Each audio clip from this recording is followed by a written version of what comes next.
Ternyata, dalam kehidupan kita sehari-hari, tanpa kita sadari, kita telah menerapkan manajemen risiko. Tahukah Anda, tanpa penerapan manajemen risiko, mungkin saja Anda tidak bisa menyaksikan tayangan ini.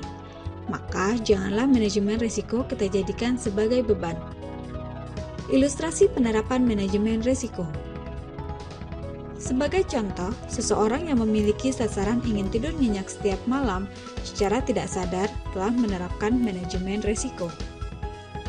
Membuat proses manajemen risiko sebagai berikut. Pertama, mendeskripsikan kondisi atau penetapan konteks. Kondisi internal sebagai berikut. Status single. Usia antara 20 tahun sampai dengan 40 tahun. Jenis kelamin laki-laki. Sehat atau sakit? Sehat. Sensitif terhadap nyamuk, panas, dan suara berisik. Kondisi eksternal sebagai berikut. Lokasi tinggal, perkotaan dalam perkampungan Betawi. Kondisi cuaca, panas.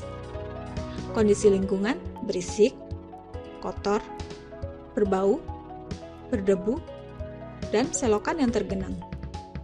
Kedua, menentukan hal-hal yang mungkin terjadi atau identifikasi resiko. Hal-hal yang dapat mengganggu sasaran atau keinginan untuk dapat tidur nyenyak, risikonya sebagai berikut. Risiko banyak nyamuk di dalam kamar, penyebab terjadinya sebagai berikut. A. Selokan yang tergenang. B. Tempat penampungan air tidak tertutup. C. Banyak baju yang tergantung di kamar. D. Kamar yang kotor. Risiko udara panas penyebab terjadinya sebagai berikut. A. Kamar tidak memiliki ventilasi. B. Tidak berfungsinya kipas angin atau AC. C. Kamar yang sempit dan banyak perabotan.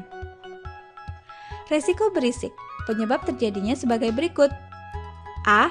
Rumah dekat dengan jalanan. B. Tetangga membuat acara kawinan atau sunatan. C. Ada perbaikan rumah tetangga. Risiko sakit batuk penyebab terjadinya sebagai berikut. A. Terserang virus atau kuman penyakit. B. Kurang beristirahat. Ketiga, membuat pembobotan atau analisis risiko. Membuat analisa terhadap risiko yang berpotensi menggagalkan sasaran.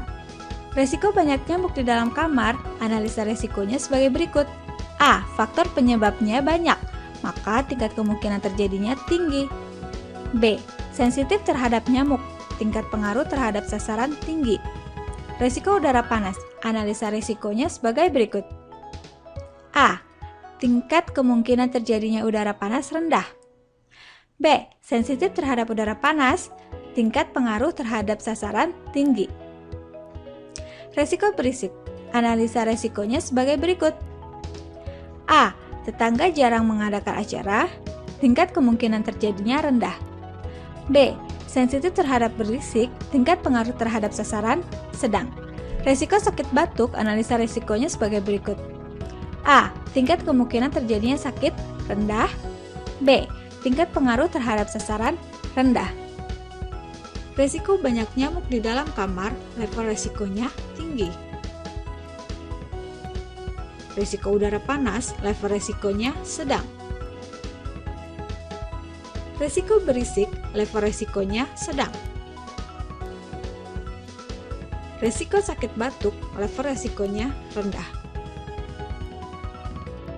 Keempat, membuat urutan prioritas atau evaluasi risiko. Risiko banyak nyamuk di dalam kamar, prioritas risikonya nomor 1. Risiko udara panas, prioritas risikonya nomor 2. Risiko berisik, prioritas risikonya nomor 3. Risiko sakit batuk, prioritas risikonya nomor 4.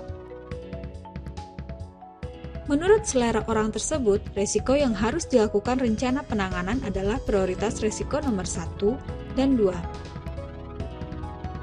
Kelima, rencana penanganan atau mitigasi risiko. Risiko banyak nyamuk di dalam kamar, mitigasi risikonya sebagai berikut. Membersihkan selokan, memasang kawat nyamuk, memakai kelambu, tidak menggantung baju di kamar. Risiko udara panas, Mitigasi resikonya sebagai berikut: memasang ventilasi kamar, memperbaiki kipas angin atau AC, menyingkirkan perabotan yang tidak penting dalam kamar. Hal yang perlu diperhatikan apabila telah dilakukan penanganan, namun resiko tersebut masih terjadi atau timbul resiko lain, misal berisik atau sakit, maka dilakukan penanganan untuk mengurangi dampak dari resiko tersebut. Misalnya, Resiko banyak nyamuk di dalam kamar untuk mengurangi dampaknya yaitu dengan menyemprotkan obat anti nyamuk, memakai raket listrik, memakai lotion anti nyamuk. Resiko berisik untuk mengurangi dampaknya yaitu dengan tidur memakai headset. Resiko sakit batuk untuk mengurangi dampaknya yaitu dengan minum obat. apabila terjadi resiko baru, maka kita harus melakukan mitigasi yang baru, sehingga mitigasi resiko ini harus dilakukan secara terus-menerus dan berkesinambungan. Dengan menerapkan manajemen risiko ini, maka sasaran ingin tidur nyenyak setiap malam dapat dicapai. Ingat, pengenalan secara detail kondisi internal dan eksternal, pribadi atau organisasi merupakan faktor utama untuk menerapkan manajemen risiko.